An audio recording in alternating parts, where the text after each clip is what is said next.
CID మాజీ ASP Vijaypal కు న్యాయమూర్తి 14 రోజుల రిమాండ్ విధించారు. అనంతరం విజయపాల్ ని గుంటూరు జైలుకు తరలించారు పోలీసులు.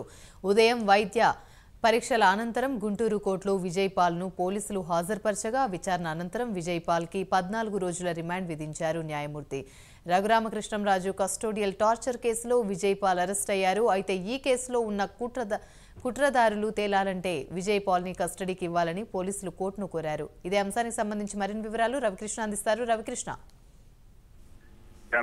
ఏదైతే దీనికి సంబంధించి ఈ కేసుకు సంబంధించిన వ్యవహారాల్లో మాత్రం ముందులో పడుతున్న పరిస్థితి అయితే ప్రస్తుతం కనపడుతూ ఉంది. ఏదైతే ఈ విజయపాల్ ఉన్నారో ఆ విజయపాల్ నిన్నటి నుంచి కూడా ఆయన పోలీస్ కి సంబంధించి కస్టడీ నుంచి ఆయన జ్యుడిషియల్ రిమాండ్ లో ఉన్నటువంటి పరిస్థితి. ఏదైతే ఈ రఘురామరాజు కేసుకు సంబంధించి ఆ కేసులో చాలా క్రూరంగా వ్యవహరించాడు. అప్పుడు ఏసీబీకి ఈ సిఐడికి సంబంధించి ఆయన అడిషనల్ ఎస్పీగా ఉన్నారు. అడిషనల్ ఎస్పీగా ఉన్న సందర్భంలో ఆ గుంటూరు కస్టడీలోకి తీసుకున్న సందర్భంలో రఘురామకృష్ణరాజును ఆయన మీద కస్టోడియల్ టార్చర్ చేయటమే కాకుండా ఆయన మీద హత్యాయత్నం కూడా చేశాడు అని ఈ పీపీ అయితే ఆరోపించిన పరిస్థితి అయితే కనపడుతుంది. ఈ నేపథ్యంలోనే నిన్న ఆయన అరెస్ట్ చేయటం, అదే విధంగా కూడా విచారణకు సహకరించట్లేదని అరెస్ట్ చేయటం, ఆ తర్వాత గుంటూరు కోర్టులో ప్రవేశపెట్టడం జరిగింది. గుంటూరు కోర్టు ఆయనకి 14 రోజులు జ్యుడిషియల్ రిమాండ్ విధించింది. జ్యుడిషియల్ రిమాండ్ విధించే ముందు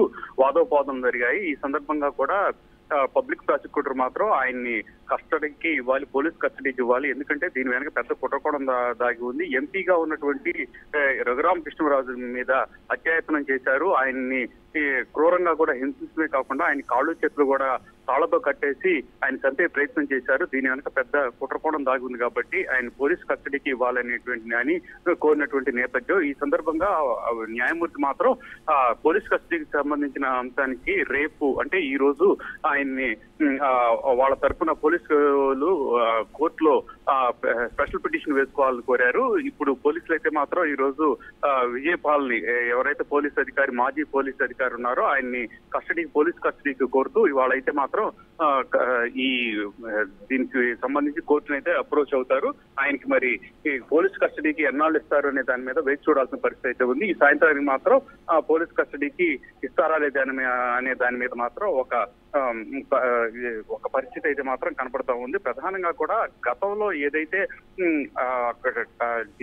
రఘురామకృష్ణరాజు సంబంధించి ఆయన్ని టార్చర్ చేసినటువంటి సందర్భంలో ఈయనతో పాటుగా కూడా ఉన్నటువంటి పోలీసులందరినీ కూడా పక్కకు పంపించేసేసి అప్పుడు అడిషనల్ సిఐడి ఎస్పీగా ఉన్నటువంటి విజయపాల్ మాత్రం పెద్ద ఎత్తున కూడా అతని మీద దాడికి ప్రయత్నించాడు. అదేవిధంగా కూడా కర్రలు, అదేవిధంగా రబ్బర్ బెల్ట్ తో కూడా ఆయన మీద దాడి చేయటమే కాకుండా ఆయన కాళ్ళు కట్టేసి కాలు వేలు చిక్కిపోయేంత వరకు కూడా రాడ్డుతో కొట్టాడని ఒక పక్కన పీపీ ఆరోపించారు. ఈ నేపథ్యంలోనే పోలీస్ కస్టడీకి మాత్రం కోరినటువంటి నేపథ్యం. మరి కొద్దిసేపట్లో పోలీసులు మాత్రం దీనికి సంబంధించి న్యాయస్థానాన్ని అప్రోచ్ అయ్యే పరిస్థితి అయితే కనపడుతుంది.